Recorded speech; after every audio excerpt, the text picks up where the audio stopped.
Conexiones en Crisis por Triple Sintonía.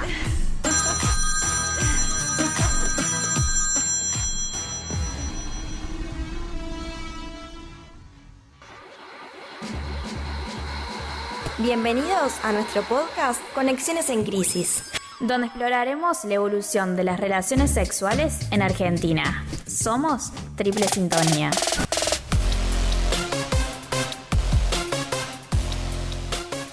¿Y por qué los jóvenes no tienen sexo?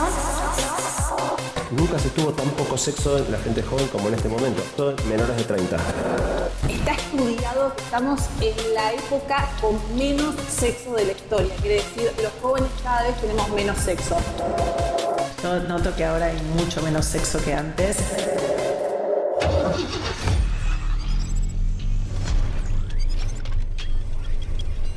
Capítulo 1. La evolución de la sexualidad en Argentina. En las últimas décadas, la sociedad argentina experimentó cambios significativos en cuanto a las actitudes y comportamientos relacionados con la sexualidad.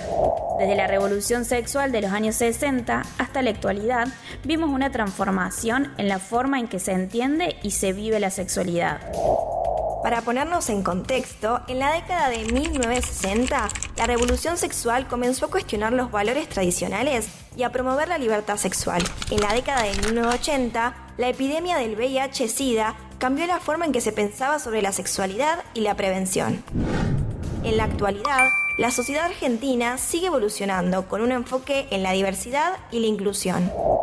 En este episodio exploramos cómo las personas vivieron su sexualidad en diferentes momentos de la historia argentina. A través de los testimonios de varios participantes, cada uno compartirá su experiencia y perspectiva sobre la sexualidad en su juventud, permitiéndonos conocer cómo las normas y realidades sociales fueron cambiando a lo largo del tiempo en el país.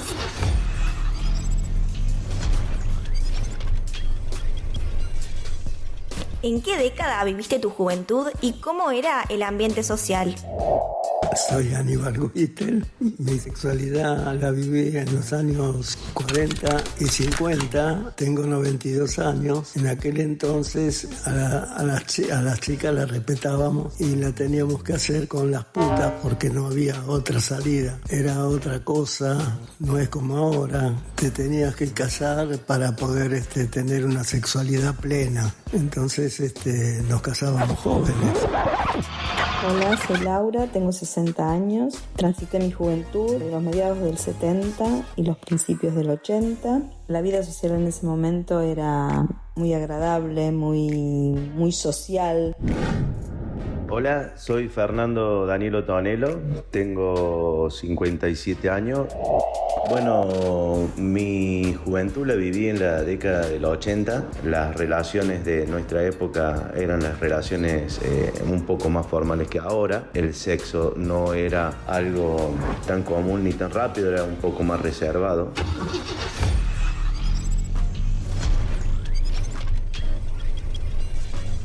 ¿A qué edad comenzaste a explorar tu sexualidad? ¿Cómo aprendiste sobre sexo? ¿Recibiste educación sexual? En el sexo aprendí solo y no recibí educación sexual. No tenía a quien acudir, así que me arreglé siempre como pude. Tuve novio a partir de los 15 años, pero mi sexualidad la comencé a explorar realmente a los 18. Aprender la sexualidad la aprendí con mi novio. Lo tuve durante 6 años y me casé y después estuve 6 años más casada. Y si no, bueno, lo que se hablaba con los amigos. Tuve mis padres que también, si quería hablar, podía hablar, pero no era lo que realmente se estilaba, hablar con un adulto en ese momento. A la edad de los 11 años más o menos empecé a explorar mi sexualidad. Aprendí en ese entonces en una barra de chicos donde había algunos que eran 2, 3, hasta 4 años más grandes que uno, y bueno, ahí uno aprendió mucho porque no recibí educación sexual y cuando tenía dudas lo consultaba siempre con un amigo mayor, porque mis padres eran mayores en esa época y nunca en casa se tocó el tema de sexo. Escuchemos a Santiago Bilinkis, tecnólogo argentino, en Urbana Play. Lo que nos está generando este quilombo son todas cosas buenas. O sea, esto es consecuencia del progreso socioeconómico de nuestras sociedades. Nos desarrollamos educación sexual y acceso a anticoncepción para evitar embarazos no deseados, mayor proporción de mujeres accediendo a hacer estudios superiores o aprovechando mayores oportunidades laborales, mejores oportunidades de carrera, emancipación de ciertas presiones sociales de hacer cosas por mandato y no.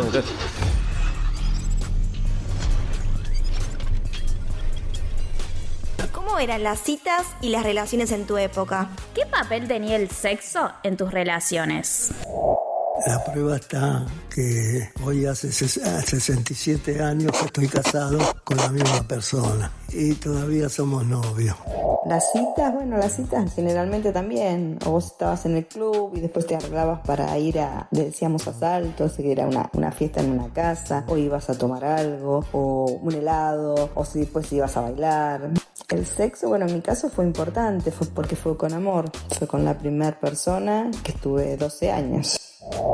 No era lo más importante de la pareja, pero bueno, siempre el final de toda relación, las citas en nuestra época era todo muy formal, o sea, había días en que veías a la pareja, que era martes y jueves y sábado de la semana, y el sexo, si bien pienso que es muy importante en toda relación de pareja, no era algo de llegar a tenerlo, sino haber vivido antes una relación prolongada y era algo consentido cuando realmente se hacía.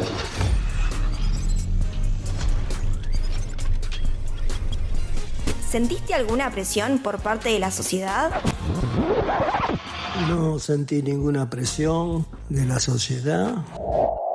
No sentí ninguna presión de la sociedad. Y los cambios, va todo muy rápido. En aquel momento uno pensaba que con quien iba a tener relaciones sexuales iba a quedar para toda la vida. Y lo hacía intenso y seguro. Y si sentí presión por parte de la sociedad, no.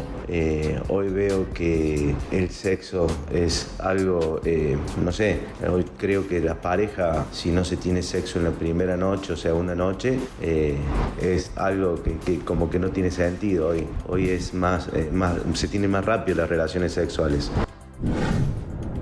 ¿Cómo reconciliamos una sociedad que progresa con recuperar el deseo y la posibilidad de ser padres y madres, que es algo maravilloso de la experiencia humana? ¿Vamos a tener que enfrentar ese desafío en las próximas décadas? ¿O de verdad vamos camino a que al final quizá el mayor problema para la subsistencia de la especie humana sea simplemente falta de ganas de procrear?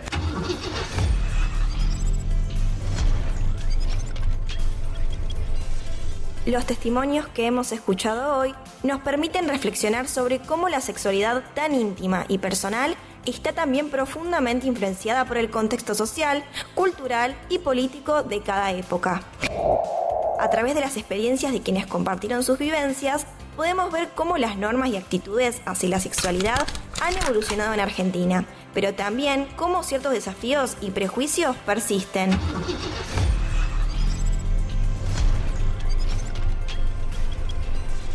Es un recordatorio de que la historia de la sexualidad no solo es la historia de las leyes o de los cambios sociales, sino también de las historias personales que, al ser contadas, nos invitan a seguir cuestionando, aprendiendo y sobre todo respetando la diversidad de experiencias humanas. Muchas gracias por escuchar el primer episodio de Conexiones en Crisis. Quédate para escuchar el próximo, la influencia de la tecnología y la cultura actual.